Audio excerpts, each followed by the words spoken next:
So before we get into the video, I just want to correct myself. I thought Little Giants was a Disney movie. I could have sworn that it was a Disney movie, but it's not. It is a Warner Brothers movie. And I cannot believe I made that mistake. So y'all just have to forgive me for that error, and it is what it is. I can't change it or anything else. So please forgive me with all your heart and soul. So let's just get into the video. Deuces.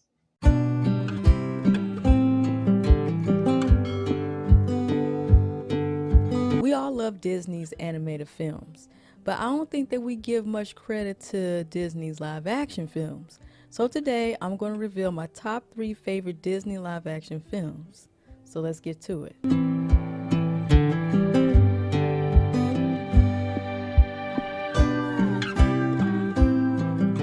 So these top 3 movies that I have picked out are mainly from the 90s because these are the most memorable live action films that I had grew up watching. Of course, because I am an 80s babies, 90s kid, I, yes, you can say I'm biased. So these are mainly from like the early 90s. Two of them from 94 and one is from like 1993. So I don't want to talk long. Just make sure to subscribe, like, and comment. Hit the notification bell button to be notified when I post up these new videos. And follow me on Instagram and TikTok under the same name, Bebe Screen Queen. So let's get into it. So coming in at number 3 of my top 3 favorite Disney live action film is 1994's The Little Giants. I love The Little Giants. You don't know how much I love The Little Giants. I just love, love, love. I love kids sports movies. Okay, now if I had to do like a top 3 on kids sports movies, that would be one of the top 3. Okay, and then there's others. And what I love about this movie is like the underdog becoming a top dog type of film, and you get these kids who try out for a football team, the Cowboys, under Coach Kevin O'Shea. But these kids like Becky, High Hands, and dude who likes to eat junk food, and the scrawny little boy, they didn't make it to the team. And Becky is the best of the best. And even Kevin O'Shea's wife was like, I don't understand why you didn't let all the kids play this, because it's supposed to be fun. It's not supposed to be like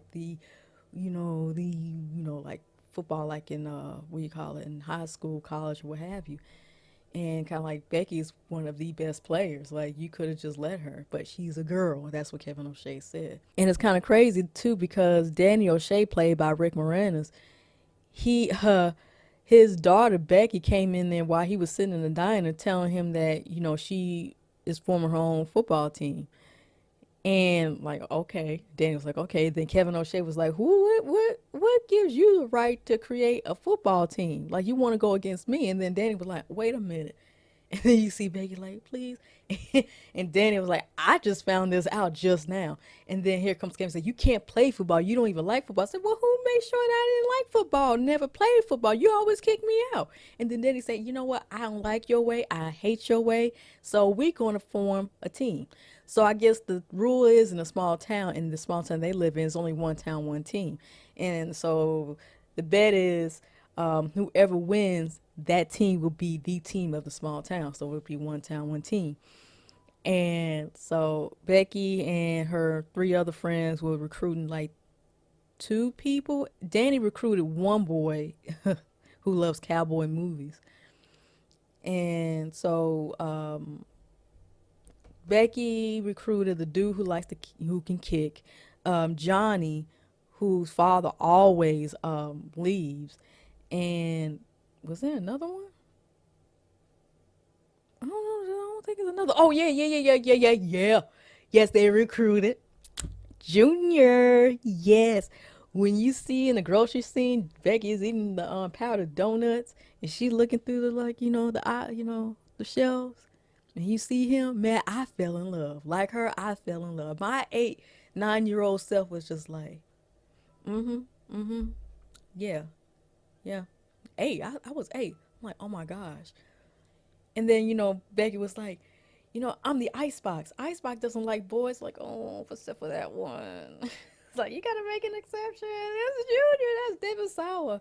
So he came on the team, and you could see like Becky trying to flirt with him, falling on top of him, and he was like, "Okay, Ice Spice, you can get off me." And then it's kind of like, And then all of a sudden, when he said "good job," he patted her butt like any players would hit each other's butts. But she was like, "Anytime." I was like, she was what, 11? No, not yeah. That's when puberty hits, and they were practicing and practicing, and all of a sudden, Kevin Danny was racing to get this one kid who was good named Spike. And Spike was on the Giants team at one point, but then Spike decided, then Spike went on to the Cowboys team because his father, who played in Baby's Day Out, saying that you trying to lie, saying that the Kevin O'Shea. I was like, no, I say I was O'Shea. I never said I was Kevin. I was like, well, you did kind of like lie, but you left a little bit out.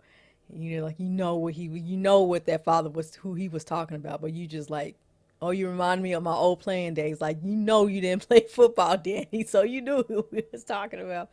And so now, with Becky, she loves Junior so much that she want to learn how to kiss, but he said that he rather like kiss Becky's cousin because she's like a cheerleader. She is like girly girl, like a valley girl. Oh my gosh.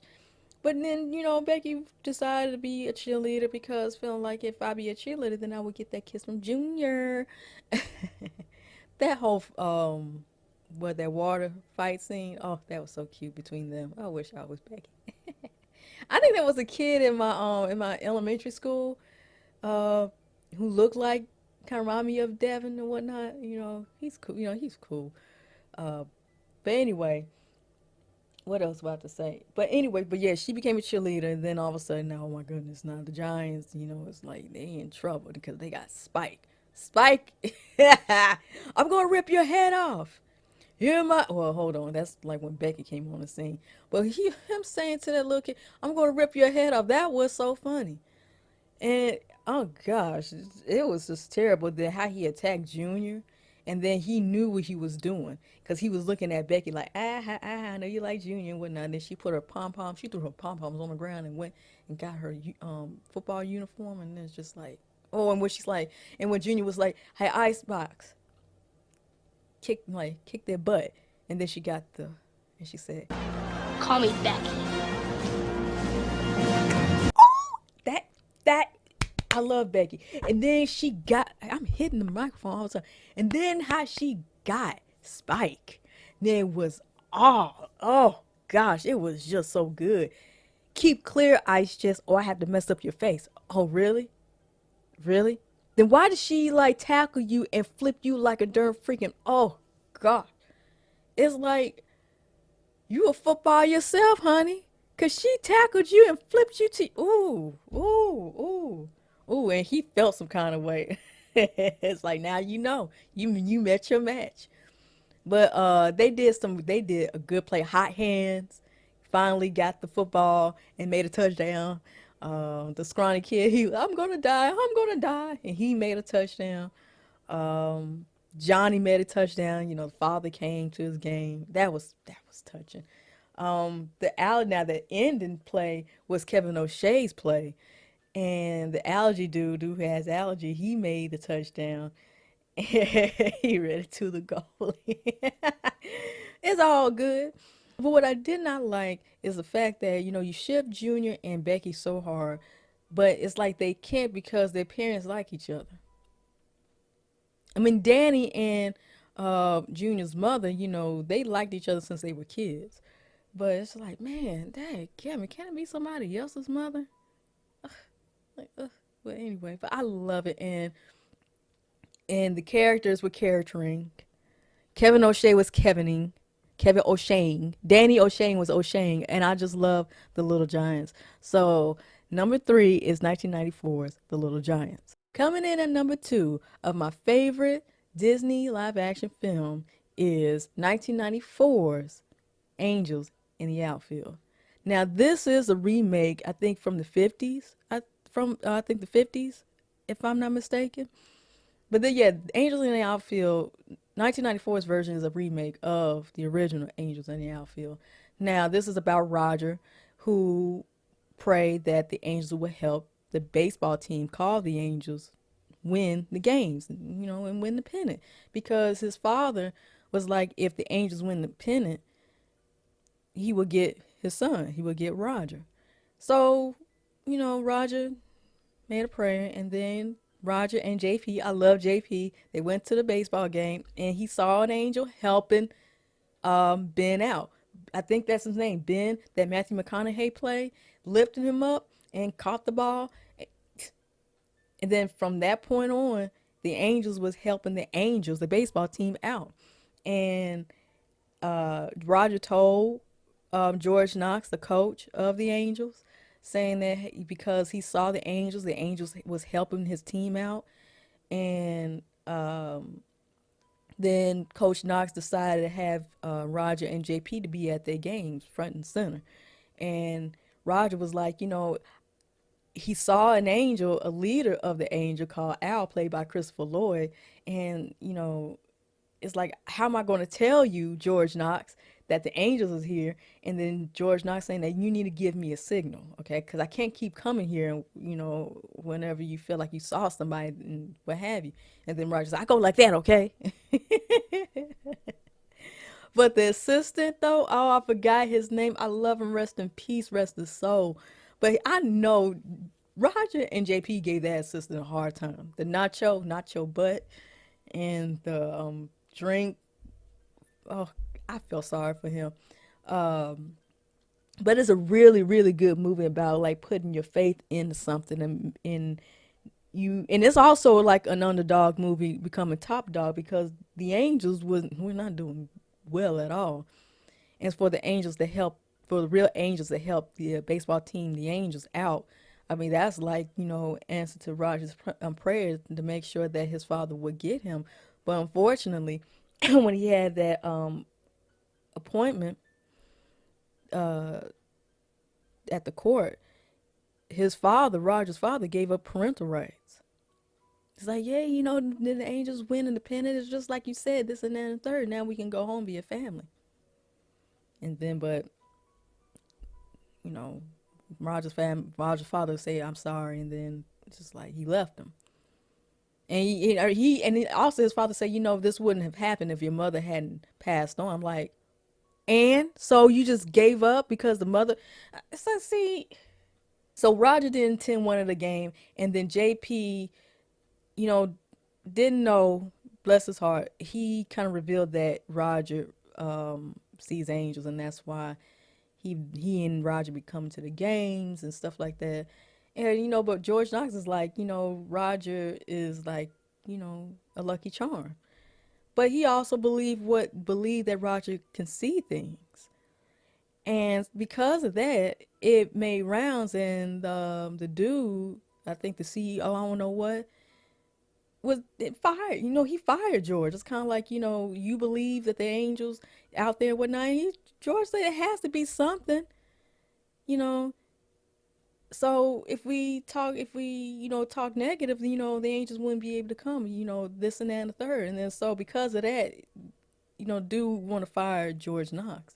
So there is a conference, and then Maggie and Roger and JP was there, and Maggie stood up and defended George Knox, saying that, I have a kid who can see angels. So you can like bend the knee, say, hey, thank you, Jesus, and whatnot, and make a touchdown or what have you. But when somebody believes, well, no, when somebody makes a touchdown or you makes a home run, they, oh, praise God and this and that and a third. But when somebody say they believe in angels and they see angels, it's like you talking about, you making it seem like it's two different things. It's okay to praise God when you make a home run or make a touchdown, but to say out loud that you believe in angels, to like you believe in God and all that stuff, I thought they were on the same team. It's like you got to have faith. That's what it's all about. Faith that there's someone that's looking after all of us, an angel. And then what I love about it is that his team stood up and said, "Hey, I will not play for anyone but like with Mel Clark, played by by Tony Danza, saying that I will not play with anyone but George Knox." And everybody stood up. And it's just like, okay. Okay, and everybody was wearing the Angels outfit and what have you. George was not. I keep saying George. Roger and JP sat out in the dugout, and they didn't come. And Al, played by again George. See, Christopher Lloyd, saying like, the Angels not going to come when it comes to the final innings. When it comes to the final game, the team be on their own. But he's checking on Mel Clark and that he's gonna be one that yeah, he said he's checking on Mel Clark that Mel Clark's gonna be one of them in a few months. Or maybe 6 months or 4 or 6 months. Because, him smoking and long and Mel Clark had a problem because he blew out his arm. But he was doing well, okay, because of the Angels. And so it was tough until, really truly, yeah, Roger had to lie saying that, they George and Roger was in on it, saying that just say that you see an angel and do what have you. And so George was like, you haven't lost anything to Mel. And then here comes Roger doing the angel sign, and then George told Mel like, there's an angel with you right now. Okay, and then JP came and then everybody came and everybody in the audience and just doing same thing, like, wow, so they seeing it. And then they won, you know, Mel threw pitch, and then Dude hit it, and he caught the ball. And then George had to reveal to him, say, there was no one there with you. You did it yourself. It's like, yeah, but I said, but you believe, you have faith, and that's all that matters. And also, what I love about the ending is that when Maggie told Roger that somebody had adopted you, JP was sad and it's like, I'm here alone. And then George revealed that the person who called and wanted to adopt you is me. I want to be your dad. And then Roger hugged George, and then Roger was like, because Roger loved JP so much, and that's his brother. That's his little brother. And he said, I cannot leave JP. And then George was like, I could never leave JP. He's coming too. Roger was like, he is? And then here's JP. I heard that. And then he ran and all three of them, hugged and they live happily ever after. And before the credits, you see JP seeing Al, and JP said, I knew it could happen. That's his line all the time. I knew it could happen. Or it could happen. We love. Poor baby. Oh, no, I can see angels. I really tried. I was just like, oh, baby. It's okay. JP. He's so cute. He's so precious. But it is a good feel movie, about faith, and have faith in yourself that you can achieve anything. And even though you, like the Little Giants, like in Little Giants, like even though if the Cowboys won 99 games, they always leave one time. So it's like Angels in the Outfield. You can lose so much, but it's always one time that you are going to be that top dog eventually. And they did through faith. Even like in the Little Giants, through faith, they could win it, and they did. So that is my number two, 1994's Angels in the Outfield. We're always watching. Coming in at number one of my top three favorite Disney live action film is 1993's Homeward Bound: The Incredible Journey.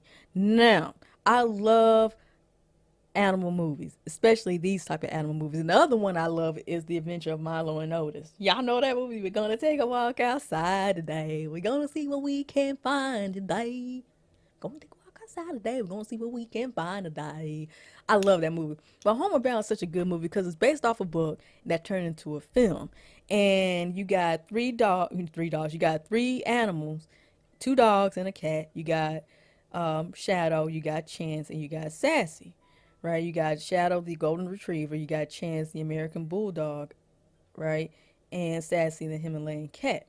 And who voice Shadow is Don Ameche. I think that's how you pronounce his name. And who voiced Chance is Michael J. Fox. I had a crush on him too. Oh! And of course, my favorite actress of all time, Sassy, Sally Field. Yes. Love her. She's my favorite actress, my number one favorite actress of all time. Oh my gosh. But that's not this video. But so you get these three pets who staying at a family friend's place because the family is in San Francisco because of the husbands, the fathers, or what have you, job. And Shadow was worrying about Peter, and it was like it's taking a long time. Where's Peter? This and Peter that. While Chance loved the place because it's a venture, Sassy is too posh for the farm life. Shadow's just like, you know what? I think Peter's in trouble. I'm gonna go. So he hopped over the fence. Sassy followed behind. Chance was like, I'm just staying here. And then Birdzilla came and he said, Birdzilla returns. And then, they off to a great adventure. And they thought they'd go over the hill, they'd be there at home.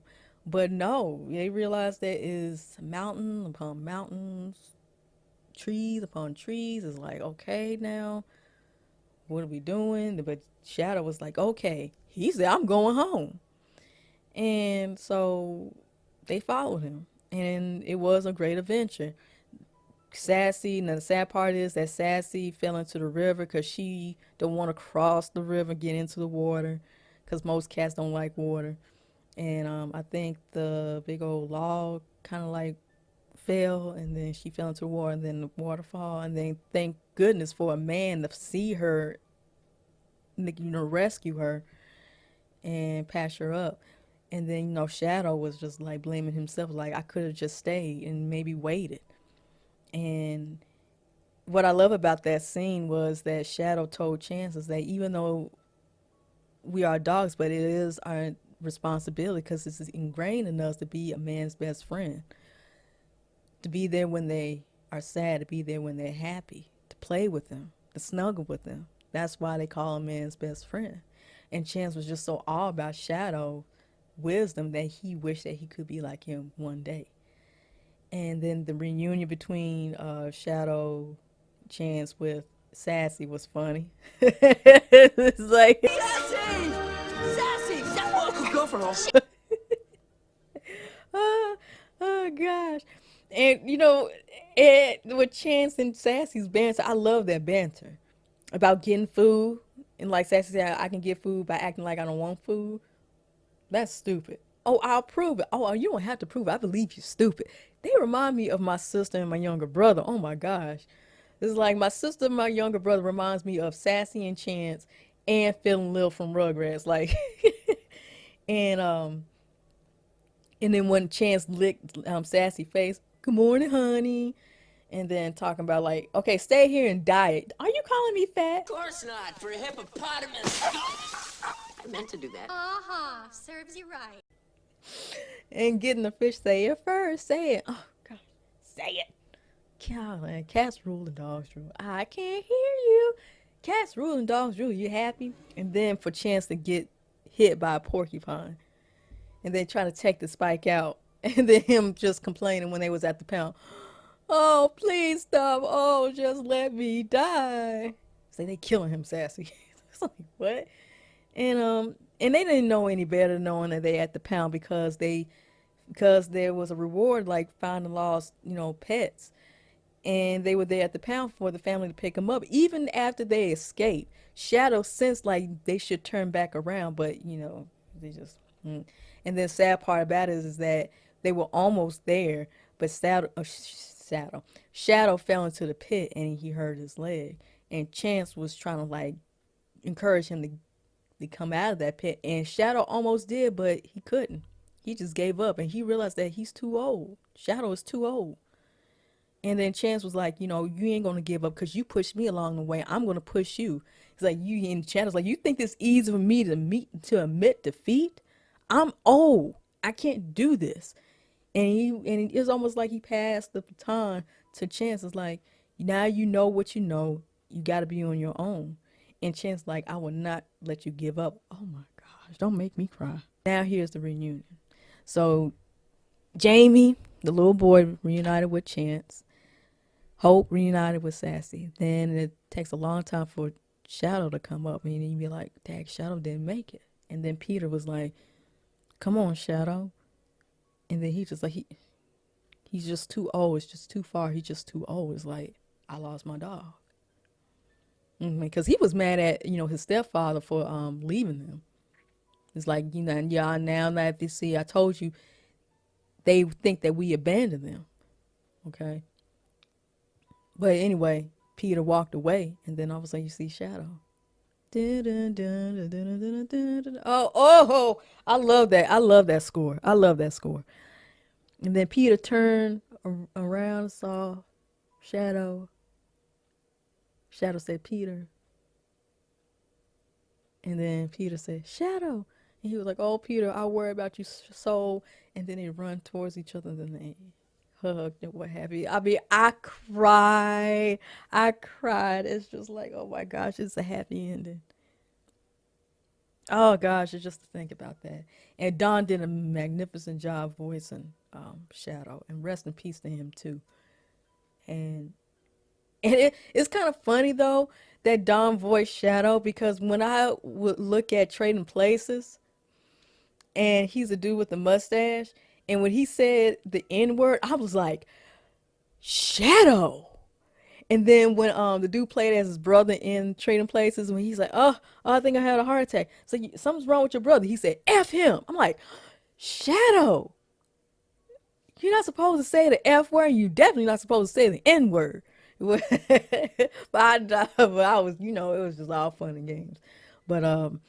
But yeah, like Homeward Bound is such a feel good movie, and you talking about good storytelling. I always love when people tell stories, you know, when involves with animals and the adventures. Um, I mean, I remember this one lady at my school. I forgot. She would write stories about porcupines, because she had a porcupine as a pet, and she would make like stories, animal stories, that's based, you know, on the animals that she had. And you know, you read when you were little about these stories that are like animal based, and they are the product of our childhood. And Homeward Bound is one of them. And the movie score, if I had to do like part two of a movie score, that would be one of my top three. Homeward Bound. Okay. It kind of reminded me. It kind of sounded like the Muppet Christmas Carol movie score a bit. You know, it's just that feel good movie. It's very comforting. So I love Homeward Bound: The Incredible Journey. I love the sequel because it has Sinbad, Tisha Campbell, the dude who played as Mr. Bates in Freaky Friday. Did he pass away? I don't think. I don't know, but yeah, and a chick who played as did a voice of Delilah. She played in Son a lot as Becca. And yeah, so yeah, the sequel is good, and but I just love the first one. It's very childhood, and just reminds me of my childhood. And so that's why it is my number one, 1993's Homer Bound. So let's recap. Coming in at number three is 1994's The Little Giants. Coming in at number two is 1994's Angels in the Outfield. And coming in at number one is 1993's Homeward Bound: The Incredible Journey. Now, what is your favorite Disney live action film? Put in the comment section below, and I will see you next time. So peace, love, and happiness to all of you. Stay cool, don't be no fool, and use a tool of what? Knowledge. Deuces. Bye.